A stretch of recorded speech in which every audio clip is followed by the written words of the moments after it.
Bueno, ya a esta altura de la carrera me conocen y en esta oportunidad vamos a hablar sobre el tema plaguicidas que corresponde a este módulo 4.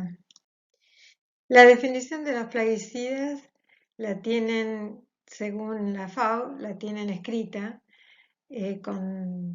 minuciosamente con la definición completa, pero acá en este video vamos a comentar entonces que los plaguicidas en general comprenden un grupo de sustancias pertenecientes a distintas familias químicas con la única característica común de ser eficaces contra las plagas. Incluyen compuestos además con una gran variedad de estructuras químicas y por lo tanto van a presentar diferencias en su toxicocinética y también en la toxicodinamia.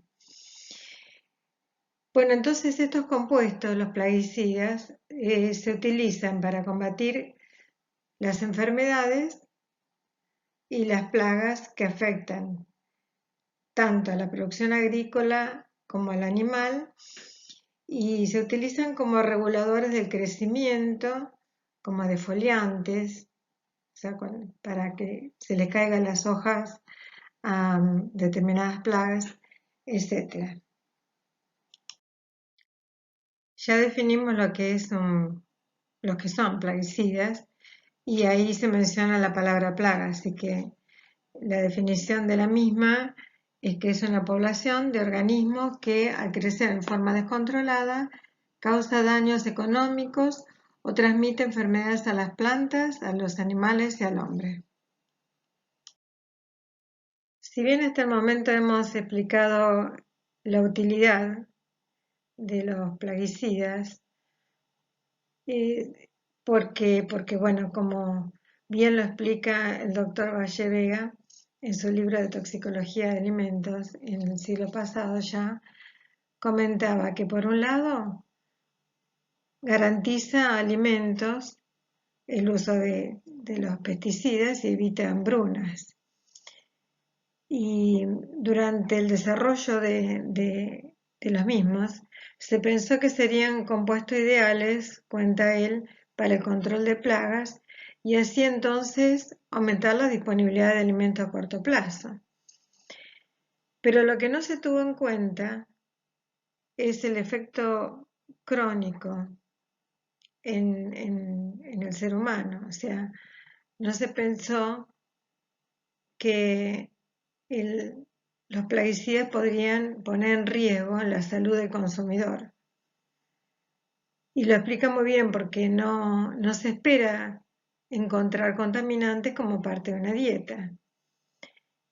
Va a haber contaminantes entonces de residuos de plaguicidas, tanto en alimentos como en aguas, que es lo que debemos controlar nosotros.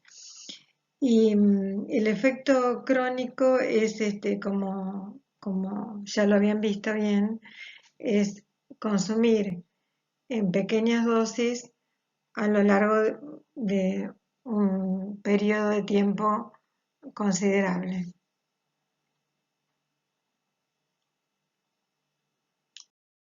Siguiendo con el tema de plaguicidas, riesgo para la salud, se los vincula con los efectos a corto plazo que pueden presentar como dolores de cabeza y náusea, hasta los efectos crónicos como cáncer y también daños en el sistema reproductor.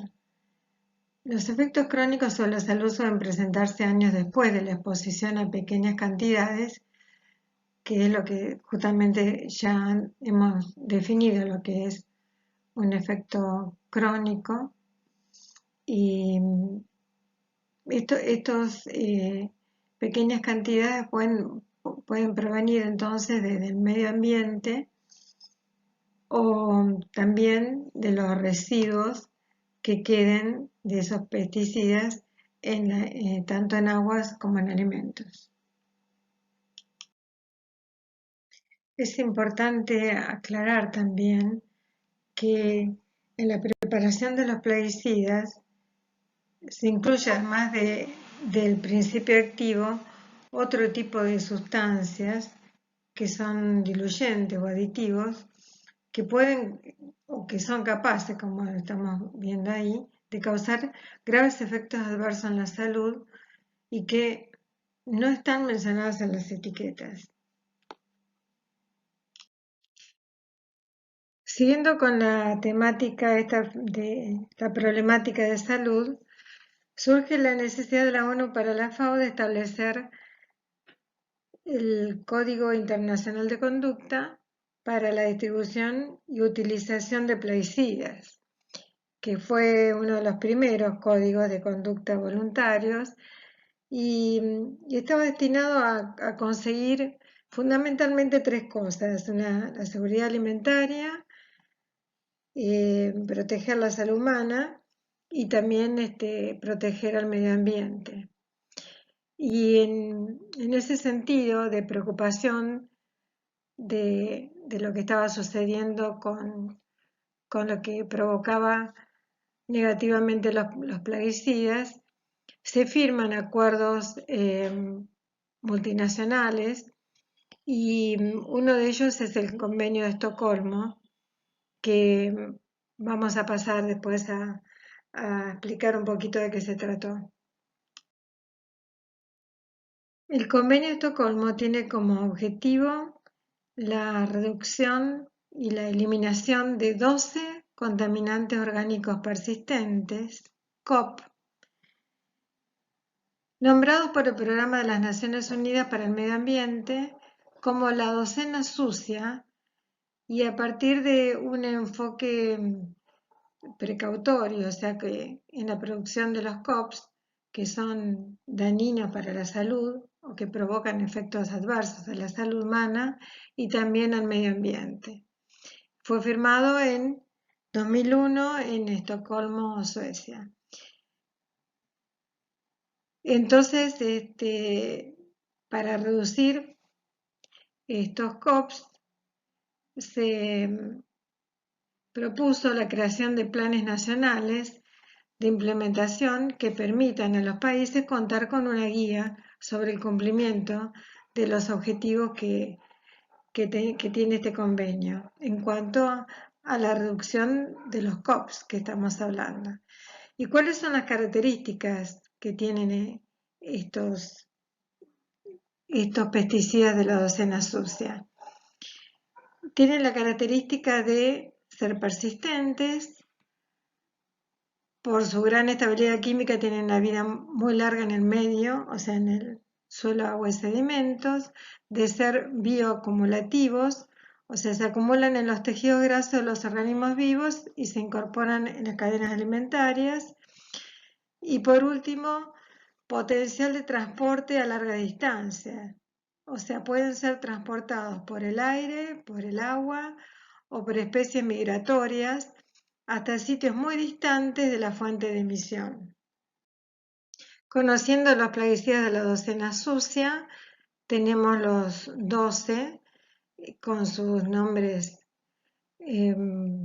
comerciales, y a mi derecha están las fórmulas químicas que se pueden observar en la fórmula, la cantidad de cloro que tienen, porque la mayoría de estos plaguicidas son plaguicidas organoclorados, que vamos a ver en la línea del tiempo, que fueron los primeros, y por consecuencia de haber producido tantos efectos adversos en la salud, luego vienen los órganos fosforados y carbamatos, que también resultan nocivos para la salud, y siguiendo la línea del tiempo, bueno, se trabaja con la síntesis de los piretroides que tuvieron sus consecuencias nefastas también para la salud. Pero eso lo vamos a ir viendo a lo largo de la clase. Aquí el único que es órgano fosforado es el paratión, el número 5. Bueno, ¿y quiénes están expuestos a los plaguicidas? Bueno, como vemos, la población expuesta son tanto los trabajadores, los que fumigan, como la población en general, y ahora lo vamos a ver en detalle por qué. Entre la diversidad de trabajadores que se exponen a plaguicidas, sin duda alguna, los agricultores representan a la población en mayor riesgo, ya que utilizan el 85% de los mismos. Sin embargo, en el ámbito ocupacional también figuran, como vemos, personal de salud encargado de la fumigación en campañas de salud pública para el control de vectores, también fumigadores de viviendas, carreteras y almacenes, y comercializadores de plaguicidas en general. Vemos acá un trabajador con un equipo de protección completo, que es así como debería ser para evitar se, que se intoxique y tiene el mameluco, el delantal impermeable, como se ven, los guantes, antiparras, con capucha, etc. Y a nuestra derecha vemos, sin embargo, lo que ocurre generalmente. El fumigador en el campo está desprotegido. Población en general que está expuesta son las comunidades rurales que viven cerca de donde se hacen las aplicaciones tanto aéreas como terrestres y, y los familiares de los trabajadores agrícolas, ¿verdad? Especialmente hay que poner el acento prestar mucha atención a la población que llamamos vulnerable, que son los niños y mujeres embarazadas, los ancianos también. Y la población en general va a estar expuesta a los efectos adversos que produzcan los distintos plaguicidas que vamos a ver, tanto en las comunidades urbanas y rurales donde se hacen estas aplicaciones que ya mencionamos, domésticas o campañas de salud.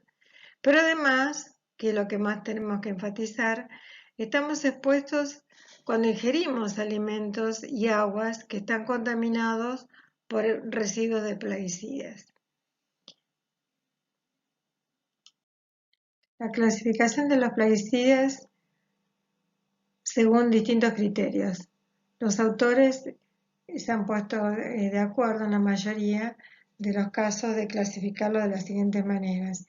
Según los organismos que controlan a los plaguicidas, según la toxicidad aguda que tengan, según las presentaciones de sus formulaciones comerciales, el grupo químico al que pertenecen, según el origen, si es natural o sintético, y según el uso al que se destinan. Como nosotros no podemos profundizar en todos los criterios, hemos elegido según el grupo químico al que pertenecen y mencionamos someramente algunos otros. El que quiera profundizar en alguno que no mencionemos aquí, lo vamos a charlar en la clase o a enviarles material. Los plaguicidas dijimos que se clasifican según distintos criterios. Nosotros vamos a utilizar el criterio según el grupo químico al que pertenecen. Pueden ser entonces insecticidas, fungicidas, herbicidas. ¿Para qué sirven los insecticidas? Bueno, interrumpen en el crecimiento y producción de insectos. ¿Y cuáles son los insecticidas más conocidos? Bueno, vamos a hablar de los organoclorados, que ya se los he mencionado, que luego vienen los organofosforados, que también son insecticidas, los carbamatos, y también los piretroides.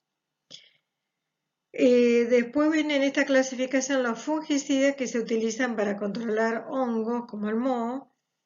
Y bueno, acá no tenemos algunos de mayor importancia, algunos derivados del benceno podemos mencionar. Y los herbicidas sí, que actúan inhibiendo el crecimiento de plantas no deseadas. Y bueno, se utiliza el glifosato, que es el que seguramente lo han escuchado nombrar, para justamente se utiliza mucho en las grandes plantaciones de cultivo de soja que tenemos en nuestro país.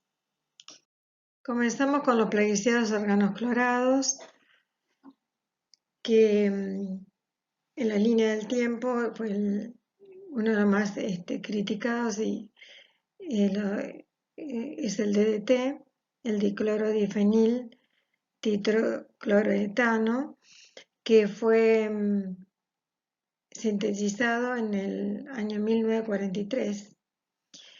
Estos plaguicidas, lo que tenemos que tener en cuenta y recordarlos, que están prohibidos en la mayoría de los países. ¿Por qué? Porque persisten en el medio ambiente, no se degradan, incluso transcurrido muchos años después de su aplicación. Además se acumulan en los seres vivos y tienen efectos cancerígenos en su gran mayoría. En realidad el DDT está prohibido desde hace muchos años, los órganos clorados, mejor dicho, en Argentina y en casi todo el mundo y para casi todos los usos, debido a estas razones fundamentales que estábamos mencionando. Pero lamentablemente quiero contarles que existe un uso clandestino de los órganos clorados, incluido el DDT, debido a su entrada por contrabando y un uso agrícola con escasos controles. ¿Cómo es la toxicocinética de los órganos clorados? Bueno, una vez que son asimilados por el organismo, se concentran en el sistema nervioso central, también en ganglios nerviosos, en glándulas suprarrenales y en tejido adiposo en general. En el órgano diana o el órgano target ejercen una potente acción inhibidora de la actividad de las ATPasa relacionada con la fosforilación oxidativa, que bloquean así la respiración celular. La eliminación del tóxico es lenta y es transformado en el hígado a metabolitos hidrosolubles y posteriormente excretado por la vía biliar o también la urinaria. Como algunos metabolitos son igualmente tóxicos, sobreviene un segundo grupo de síntomas en relación con daño hepático y renal. Por otra parte, pueden ser eliminados por secreción láctea y atraviesan con facilidad la placenta. Bueno, es importante conocer la toxicidad de estos plaguicidas porque un poco de historia, que se desarrollaron especialmente después de la Segunda Guerra Mundial. ¿Y con qué objetivo? Porque se usaron como gases nerviosos, como el sarín, como el tabún, que mencionamos acá, y que aún también son utilizados en algunos países como armas de guerra química o de arma terrorista, porque es el armamento de los países llamados pobres, dado que tienen un potencial mortífero elevado y un bajo precio. Es por esto que podemos afirmar, además mirando la fórmula estructural general, su toxicidad es elevada, penetran en el organismo y se bioacumulan, marcadamente apolares, como vemos acá, tienden a disolverse en grasas. Eh, Recuerden que la piel, donde se encuentra una importante capa de tejido con elevado contenido en lípidos, se puede constituir en una vía importante de entrada, como ya lo hemos mencionado. Y algo que no dijimos es que los órganos fosforados tienen una estabilidad ah, dependiendo del pH del medio. A pH fuertemente alcalino se descomponen. Entonces se puede utilizar esta información para poder destruirlos. ¿Cómo es la toxicocinética de los órganos fosforados? Bueno, tienen una vida media que es bastante corta. Vida media es el tiempo que permanece dentro del organismo y la transformación se lleva a cabo mediante la presencia de enzimas tales como oxidasa, hidrolasas y principalmente son hepáticas y pueden dar como resultado metabolitos más tóxicos. La eliminación de los órganos fosforados es rápida y tiene lugar por la orina y también en menor proporción por heces y aire expirado. La máxima excreción se alcanza luego de 2 días y después disminuye rápidamente. En los carbamatos lo que podemos destacar es que su biotransformación en el hígado se realiza a través de 3 mecanismos básicos que son hidrólisis, oxidación y conjugación. Y la eliminación se hace principalmente por la vía urinaria. Vamos a poder empezar a ver cómo es el mecanismo de acción de los plaguicidas órganos fosforados y de los carbamatos en nuestro organismo. Pero para ello analizaremos la manera en que la enzima acetilcolinesterasa actúa sobre la acetilcolina para luego entender mejor qué pasa cuando actúan estos plaguicidas. Entonces vemos en este esquema que en la terminal axónica de las neuronas presindnápticas se utiliza la acetilcolina como neurotransmisor. Y entonces este neurotransmisor está dentro de esas vesículas especiales que lo contienen. El impulso nervioso causa la liberación de este neurotransmisor al espacio simnático y la acetilcolina se difunde en ese espacio hasta ponerse en contacto con un receptor específico que está situado en la membrana postsináptica. Este receptor es de naturaleza proteínica con alta afinidad por esa acetilcolina. Por acción del neurotransmisor se modifica la conformación del receptor, provocando cambios en la permeabilidad de la membrana a los cationes de sodio y potasio, lo que altera el potencial de membrana de la neurona postsináptica, haciéndola entonces partícipe de la transmisión del impulso nervioso. Como hemos mencionado, entonces la acetilcolinesterasa produce la inactivación de la acetilcolina con la consiguiente interrupción de la transmisión del impulso nervioso. Así, la acción de la acetilcolina debe ser muy corta, cerca de 2 milisegundos, para lo cual la acetilcolinesterasa la hidroliza rápidamente a la acetilcolina en colina y ácido acético. Así, de esta forma, la colina puede regresar a la membrana presindnáptica y ser reutilizada en la síntesis de la acetilcolina. Hasta ahora hemos visto entonces el funcionamiento normal de la transmisión del impulso nervioso. ¿Cómo actúa? Vemos ahora los plaguicidas organofosforados de carbamatos sobre el organismo humano inhibiendo la actividad de la acetilcolinesterasa. Lo que sucede es que le impide, porque se la modifica a esta enzima, le impide justamente hidrolizar la acetilcolina, que es su función. Este proceso de inhibición puede durar algunos minutos con los carbamatos, mientras que con los órganos fosforados puede tardarse de varias horas o días o incluso puede ser permanente.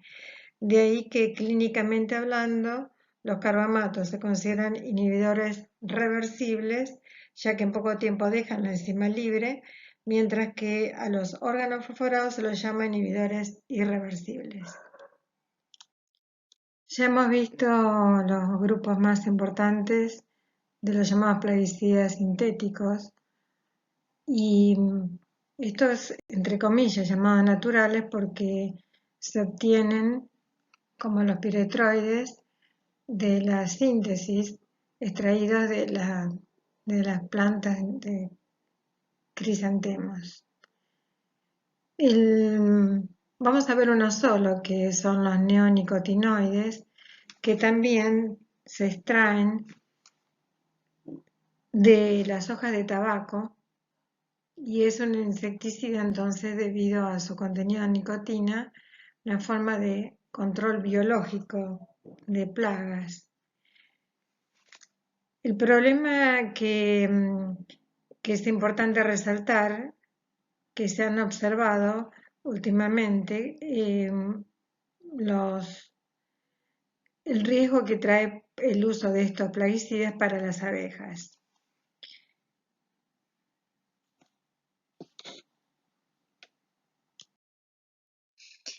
Vamos a ver cómo la mayoría de los países ya han definido los límites máximos de residuos legales para los plaguicidas, con el objetivo principal de limitar esos residuos, tanto en los plaguicidas como plaguicidas en agua y plaguicidas en alimentos. Y la finalidad obviamente es proteger la seguridad no solo de los consumidores, sino también de regular la presencia de los mismos en el medio ambiente.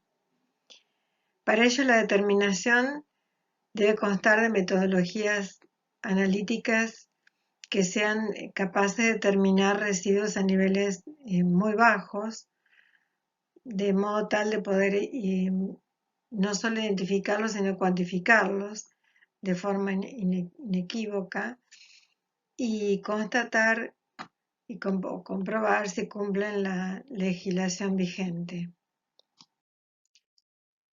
En el Códex Alimentarios, donde están las normas internacionales de los alimentos, como ustedes conocen, podemos encontrar los residuos de plaguicidas en los alimentos y piensos. Aquí está una base de datos donde los usuarios pueden obtener información acerca de los límites máximos de residuos y los límites máximos para residuos extraños, o sea, los LMR de los plaguicidas y los LMRE de extraños, tanto para un plaguicida como para varios. Estas determinaciones las realizan juntas de expertos y cada vez que aparecen plaguicidas nuevos para incorporarlos o no en esta base de datos, lo que hace la Junta es una evaluación toxicológica del plaguicida y su residuo y también tienen en cuenta el examen de datos de residuos que obtienen en ensayos y usos supervisados. En particular, tienen en cuenta que si han sido ajustados a las buenas prácticas agrícolas. Como recién mencionamos, se realizan esas evaluaciones utilizando las buenas prácticas agrícolas. Entonces, una breve reflexión de qué son, en qué consisten, en la aplicación del conocimiento disponible a la utilización sostenible de los recursos naturales básicos para la producción en forma benévola de productos agrícolas alimentarios y no alimentarios, inocuos y saludables, a la vez que se procura la viabilidad económica y la estabilidad social. Esto así fue obtenido de un documento para la FAO definiéndolo de esta manera en el año 2004. Como vemos acá en este cuadro, entonces tienen en cuenta la inocuidad y calidad, la protección del medio ambiente, la reducción del uso de agroquímicos y asegurar el bienestar de las personas. En nuestro país es SENASA, el Servicio Nacional de Sanidad Agraria, el que, además de otras funciones, registra y fiscaliza los plaguicidas. Y a través de un plan llamado CREA, que es el Plan Nacional de Control de Residuos e Higiene en Alimentos. Importantísimo saber qué quiere decir tiempo de carencia. Como toda definición la leemos, tiempo de carencia o periodo de espera es el tiempo que hay que dejar transcurrir entre la última aplicación de un preparado químico sobre cultivo y la cosecha para lograr que los residuos presentes en o sobre el alimento no sobrepasen determinados niveles que, como es sabido, constituyen los llamados límites máximos de residuos. Esto se logra mediante experimentos realizados a nivel de campo y en condiciones semejantes a las existentes en las zonas de producción agrícola para que los resultados sean representativos de la realidad existente en cada caso. Otro concepto importante a tener en cuenta es la curva de disipación o degradación, que teniendo en cuenta un determinado plaguicida, que lo tenemos el nombre en el eje de las I, y con el LMR, en este caso de Estados Unidos, de este plaguicida es 0,05 miligramos por kilo. Entonces, teniendo esos datos, cuando se corta la curva que se va disipando y teniendo el dato del LMR, nos daría como alrededor de 25 días después de la aplicación que estaríamos con la certeza de poder liberarlo al mercado. El glifosato, que hemos mencionado, que es un herbicida total, tiene su nombre comercial Roundup, fue producido por Monsanto y su gran explosión, el uso del glifosato, es cuando se genera la soja transgénica, el cual le confiere resistencia al glifosato. Y ese fue el masivo uso en nuestro país. Ahí en la parte de abajo, a la derecha, vemos, además de la fórmula química del glifosato, una serie de enfermedades que podría producir el uso de este herbicida. Y en el medio le dejé un link donde pueden constatar noticias muy actuales que sucedió el año pasado con respecto a los problemas de efectos adversos que le provoca a la salud el uso de este herbicida. Reflexionemos de todo lo que hemos conversado hasta ahora, si se justifica seguir usando plaguicidas o no. Entonces vamos a tener en cuenta los pros y los contras de los que estuvimos conversando hasta ahora. Así que ese debate lo vamos a tener en la clase presencial. Presencial a través de nuestro Zoom.